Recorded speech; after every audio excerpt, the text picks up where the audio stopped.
Hala booking na ang plano nila. Aalis pala sila sa Kalingap. Mga Kalingap, magugulat kayo sa ating narinig tungkol sa mga plano ng pamilya ni Joy Diwata. Hindi talaga natin maintindihan kung bakit nagawa yun ng kapatid ni Joy na si Rhea ang ipahiya, si Kalingap Rap at pagmukain na nangungurakot. Paano niya kaya nasabi yun? Samantalang ang pamilya din naman nila ang nakakatanggap sa mga tulong o biyaya na pinagkaloob ng Kalingap. Mabuti nagagawa pa nila na lumunok ng pagkain. Kung tutuusin ay halos lahat ng meron sila ngayon ay nanggaling sa Kalingap. In the first place, pasalamat nga sila dahil naawa ang Kalingap sa kanilang kalagayan. Paiyak-iyak pa sila noon lalo na si Nanay Imelda kasi halos walang makain at maayos na tirahan. Para bang luluhod na lang sa harapan ni Kalingap Rap para lang matulungan kahit makatapos lang sa pag-aaral ang kanyang mga anak. Pero ngayon ang sakit isipin na bigla na lang nagbago. Itong si Rhea hindi nahiya sa mga sinabi niya. Para bang nawala na ang kanyang respeto sa pamilyang tumulong sa kanila upang maahon sa hirap. Pati pag-aaral ng mga magkapatid ay sinuportahan pa nga ng Kalingap. Kahit hindi biro ang kinuha ni Joy Diwata na kurso. Alam naman natin kung gaano kalaki ang gastos sa kursong ito at hindi ito madali lalo na kung hindi sapat ang iyong income. Sa tingin niyo kakasya ba ang kita ni Nanay Imelda sa paglalabada para matustusan ang pag-aaral ni Joy? Baka nga kulang pa sa pagkain ang kanilang kinikita. Tapos ganun-ganun na lang magbitiw ng salita ang Rhea na ito. Nabanggit ni Kuya Val na ipapatawag niya sa barangay si Rhea. At wag na daw umasa na hihingi pa ng sorry si Rhea. Dahil wala naman daw siyang pakialam sa Kalingap.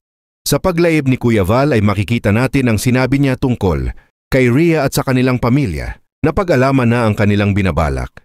Hindi natin sukat akalain na ito ang ating napag-alaman. Narito ang maiksing video. Panuorin natin. Huwag mo nang asahan. Ha? Huwag mo nang asahan na si Rhea ay magsalita, mag-sorry, or pupunta dito.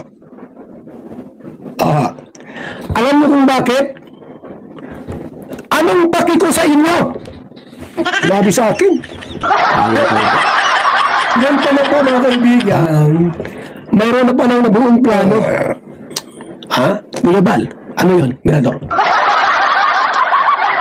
Gagawin daw po ng bagong bahay si Nanay Imelda. Di wow. Maganda. At yung bahay daw po na pinagawa ng Kalingap, aalis daw sila dyan. Di wow. Ano? Ay, tika na po. Kung yun ang plano, dapat palapakan pa si Kamuli. Ha? Okay lang. Ang gawin ko po sa bahay po nila, gawin pang Kalingap landing pad. Diba? Hindi ko lubos maisip kung bakit nagkaganito. Ang binalik nila sa Kalingap, kahit na puro naman kabutihan ang binigay sa kanila. Imagine yung mga Kalingap, aalis daw sila sa pinatayong bahay ng Team Kalingap. Dahil papatayuan daw sila ng mas malaki pa at mas magandang bahay, 2 palapag pa ang taas. Baka balak pang higitan ng pabahay kay VNC na pinakamalaki sa lahat ng pabahay ng Kalingap. Siguro ay nawakwak na talaga sila ng ibang grupo. Pero hindi lang nagpapahalata. Ano ang masasabi nyo tungkol dito mga Kalingap? Please comment down below. Ingat palagi. And to God be the glory.